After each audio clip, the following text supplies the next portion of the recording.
Hello, thank you for being in a new video. This time I have the iPhone 16 Pro in my hands for unboxing. Let's get started.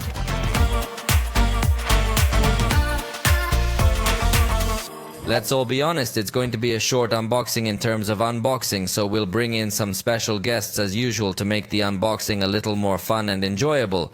But let's get the device out of its little box.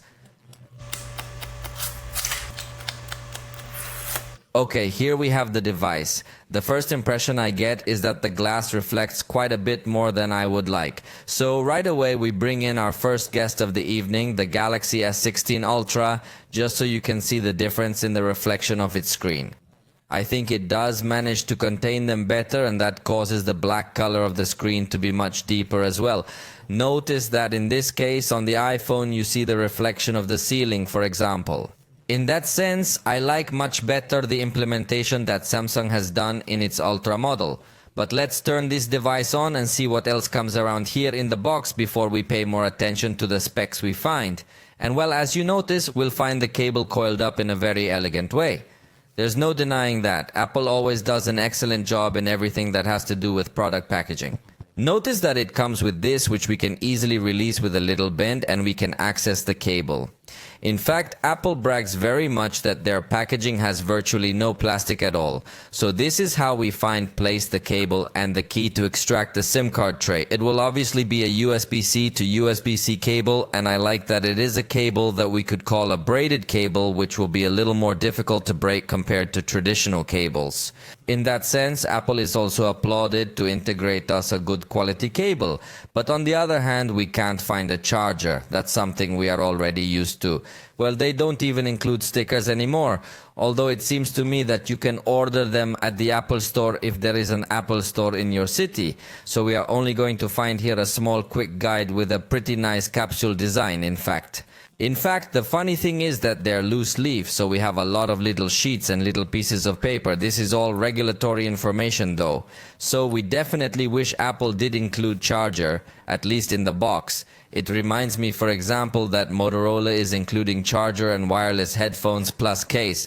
So in this case, it's a very simple box. There's not much to add other than nice packaging and of course nice design. And to protect this nice cell phone, let me recommend this Ultra Bounce case from Cassetify.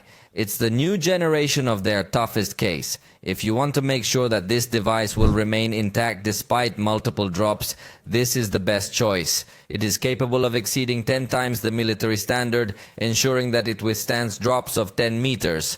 Thanks to the Ultra Bounce corners and 6 layers of protection, 360 Tesselock. And thanks to the G-hook and the lobster claw clasp, we will be able to carry the cell phone in very different and innovative ways. You can hang it on your pants or wear it as a backpack, even as a wrist strap. So there are many possibilities. Remember that it is fully compatible with MagSafe and the new camera button. In the description I leave you the link so you can go buy it. And that's it, you've got your device set up here. I should tell you that its launch price is $. For this edition, which is the small model. So let's say that in a way, it doesn't have a direct competitor since we are talking about a compact device but with top-of-the-line specifications.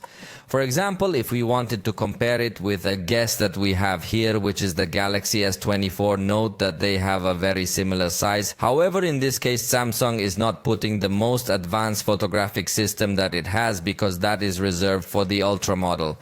But on the Apple side, it does have the most advanced photographic system, even in this compact model. So I don't know specifically who to compare this iPhone 16 Pro against, but at least in aesthetics, as you realize, they look very similar.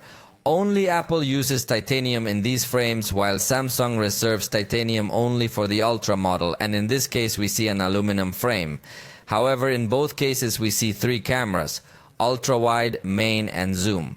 But Apple has now moved up to have 5x zoom, while Samsung is still at 3x optical. But on the other hand, in the Ultra model, we find an additional camera, so you have 2 cameras for zoom. Just note that the Ultra model is much bigger than the iPhone 16 Pro, so that's why I tell you that. Let's say Samsung doesn't offer a direct competitor against this device, but let's get to know its specs quickly. It has a weight of 199 grams and a thickness of 8.25 millimeters. Let's say that in that sense, it is not characterized as ultralight or ultra-thin. But in general, flagship devices do not tend to focus too much on being very light because they usually integrate very advanced photographic systems. But to talk about a flagship, I think it is quite compact, so that will be something of the most pleasant and its strongest points. Because I insist that there are very few competitors that can offer us a similar experience in terms of size and experience ratio. The screen is 6.3 inches in its diagonal. It offers us a resolution of 2622 by 1206 pixels, with a density of 406 pixels per inch. And since we are talking about the Pro model, the 120 Hz screen is integrated. Something that, curiously, we still do not find in the simplest model of the entire iPhone 16 series.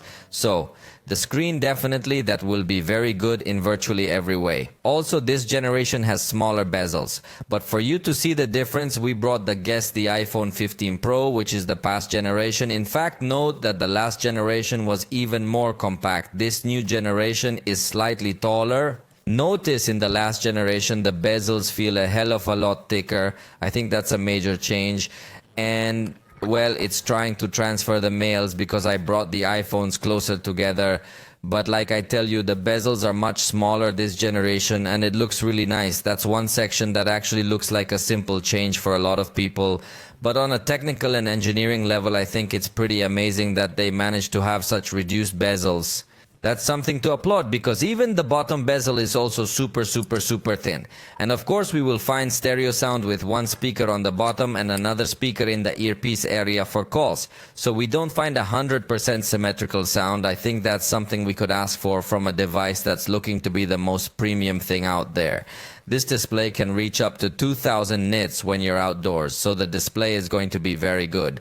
And of course it's IP68, so it's water and dust resistant. It's also debuting a new generation of ceramic shield, which is supposedly more resistant, but I have my reservations. I don't want to throw it away to test it. But definitely what I showed you a moment ago is that Gorilla Armor, which is on the Galaxy S24 Ultra, handles reflections much better. Notice how much nicer the experience is. On the left side, it retains the action button, which is only going to react when you do a prolonged tap. By default, it is replacing the mute switch. But of course, you can configure other actions. Although, as I said, I would like it to respond to a single touch or 2 touches or 3 touches or something similar. But for now, it only responds to long touch. Watch this gesture. It also gives it a very nice touch on an experience and software level. Like it looks like you're pressing down and the bezel also dips a little bit. And on the right side is the very famous new button for the camera. Notice that it also has a pretty nice animation when you open this camera. And as first impressions, the truth is that I didn't like this button too much because I thought it would immediately respond to gestures. But no, you have to press it in a gentle way and then the gestures are enabled. Obviously, if you double tap, you can change the setting. By default, it is configured to manipulate the zoom, which by the way comes inverted because you would think that by sliding to this side you zoom in, but in this case, as I say, it comes inverted. And as a curious fact, you can also control it from this side. But personally, I don't think it's a good idea to use it for zooming because you already have the zoom control this way on a ring, which by the way is very well designed. So for most users, I would recommend that they use maybe the exposure control, which is not a parameter that we tend to manipulate so constantly. Or you could also manipulate the styles if you want the picture to come out differently and you want to make that change quickly. Although either way, I tell you, it's not that fast because you need to do a touch before you can make the change. So you end up doing the same number of steps tapping on this button to change the styles. So it's a button that I feel is not as well utilized as the action button. Personally, I would like it if without the need to do the first tap, we could interact with this. Although look at that, if you press a little bit harder and do the slide, it already reacts. It's a little strange, but as I tell you, I would like that without the need to press hard. This button would react so that it would really save us a little more steps. But in fact, we have all the same controls in the interface. So yes, it's a new button that wasn't there in past generations, but I consider it's not that relevant. The front camera is 12 megapixels with f aperture. It has the ability to record video at up to 60 frames per second. And watch, here I have a preview before I take the picture, and I love that it doesn't burn the whole background, but it does balance very nicely on the front camera from the preview. That's something that I've only seen so far on the iPhone, because all the other Android, although they've improved on the rear camera preview, on the front camera they still haven't. So it shows a preview, and obviously after you take the picture it does a good job also balancing highlights and shadows. Remember that it is a screen compatible with this type of photos that can emit more brightness in some areas to emphasize some textures and more. The truth is that as a first impression it is a quite nice result. On the back we will find the ultra wide angle camera that has a novelty, because now the sensor is 48 megapixels, so it will offer us higher resolution for photos in that mode, although automatically the photos will remain 12 megapixels. The aperture is f2.2 and it is a fairly wide camera. Then we find the main camera, also 48 megapixels with f1.78 aperture. Optical sensor shift optical stabilization, which they claim is second generation, and the important thing is that it takes 24 megapixel pictures as well. So note that in the camera settings we are going to find specifically the resolution of the photograph, which as I say is 24 megapixels, although it uses more space, but I would really recommend taking pictures with this format because it has a lot more detail. Samsung, for example, does not allow you to take 24 megapixel pictures even though they have high resolution sensors, unless you use the Expert RAW application, but it complicates things a little bit more. So this is one point I like about the iPhone. The pictures actually look very detailed with the 24 megapixels. The catch is that the 24 megapixel photos are only taken with the main camera, even though the ultra-wide camera already has a built-in high-resolution sensor. So inexplicably, that is the behavior. And a curious fact is that if you press the 1x button a second time, as you see, it changes the focal length, so it allows you to take also in good quality pictures of 28 or 35 millimeters, and also jump up to 50 millimeters with the 2x setting that applies a crop on the sensor. In fact, Apple advertises this device as having a telephoto camera, but this 2x setting is using the same main camera. Finally, we find the 5x optical zoom telephoto camera with 12 megapixels. It has f-aperture 2.8 and has autofocus but no telemacro focus. That is, if you are trying to focus on something that is very close or very small, it will actually still use digital zoom and will not be optical zoom. Unlike some Huawei or Xiaomi devices that do have macro autofocus on the telephoto camera. So let's say it's a telephoto camera that's not that advanced. But here you're looking at some pictures. We have the ultra-wide camera, which overall comes out well. What I like is that it's very, very wide, one of the widest cameras on the market. Then you're looking at the picture with the main camera, then with a little bit of zoom, with a 28mm setting, then with a 35mm setting, just so you can see that it still maintains excellent picture quality. And in this case, still at the 35mm setting, it maintains the 24 megapixels. But then we jump to the 50mm setting, which, as I tell you, would be a 2x zoom photograph. Then we jump up to the 5x zoom camera, and you're looking at the result there. I think it definitely gives us good quality. Here I'm pointing now to another object, also at 5x zoom, where it looks good quality. Subsequently, you're looking at the 10x zoom, where we're still seeing good quality. So at these intermediate zoom settings, all digital, it's also very good. And the maximum zoom is 25x, where we'll notice an honest zoom. It still maintains good quality, but it's quite limited. We have to say things clearly. There are other manufacturers that offer us also high resolution sensor in telephoto camera to offer us a much more aggressive maximum zoom. Still at 60x, they can offer you a quite remarkable quality. The maximum zoom can go up to 100 or 120x, but there it's definitely not that detailed. But let's say that by maintaining a good quality maximum zoom, I would say they're able to go up to about 60x, whereas the iPhone only goes up to 25. So yes, it's quite limited in terms of zoom. But some of the best that the iPhone has obviously will be the video recording, which can go up to 4K 60 frames per second with either camera, although 120 frames per second setting at 4K is also available, but only with the main camera. And something I forgot to mention is that this styles button is new. I already showed you that you can also access it through the camera control button. But with this tool, Apple wants you to be able to change the color rendering. There are some presets that may look like simple color filters, but it is actually completely changing the color rendition that we will encounter. So you as a user can move this little slider to where you want it to be, where it has a color rendition that you like best. And one thing I like is that you can save that interpretation and all your pictures are going to come out with that same color interpretation. So it can be attractive for those who want a different style when taking their pictures and don't like the natural interpretation that the iPhone makes. Hopefully now that Apple has put it in, Samsung will also let users choose between different color renditions. The battery has an unknown capacity. At least officially, Apple does not disclose the capacity that has this battery, but compared to the last generation, they promise 4 more hours of local video playback. That is, it is not a streaming video, which translated we do not know what it means specifically, but there is an evolution in battery life, probably by more efficiency in the processor, although it is also likely that they have placed a slightly larger battery, but as I say, Apple does not specifically communicate the capacity of their batteries. Last generation, some said it had about 3,274 milliamps. This generation goes up to 3,582, according to unofficial information. So yes, we would see a larger battery. In this case, it officially supports 30-watt charging, both wireless and wired. Although it is likely that you can connect some adapters with more power and it will charge faster. It is only important that you use the power delivery or GDU standard if you use wireless charging.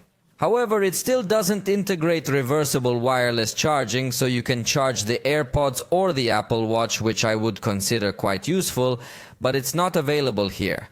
In security, we still have only Face ID, although they could perfectly well have put a fingerprint reader on the camera button, but refused to do so.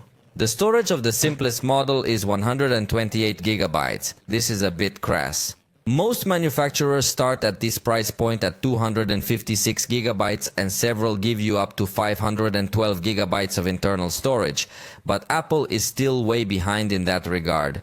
The processor is the Apple A18 Pro, a processor that will definitely be very powerful, but to get a much better idea, how about running a benchmark?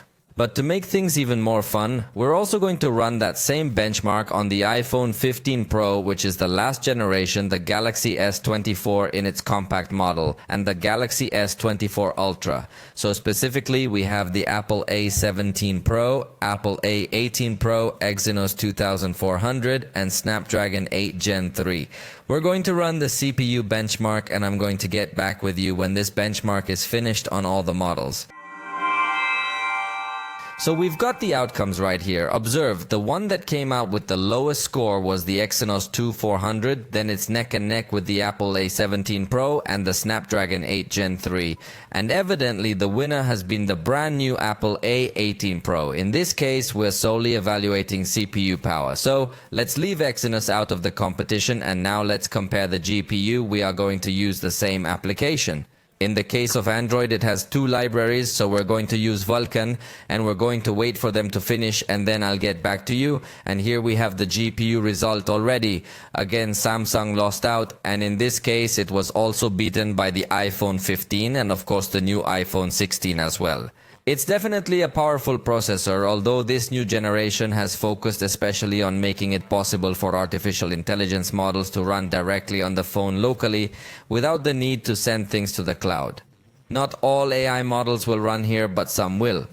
Although we must remember that Apple Intelligence is not available 100% yet, we will have to wait for updates and wait for it to be compatible with our language and keep waiting. So in that sense, Samsung's Galaxy AI will still be superior. But well, this has been just a first glimpse of the iPhone 16 Pro. Soon I will have available the review, comparisons, and many more things. I hope you liked this video. If you did, you know you can let me know, and see you next time.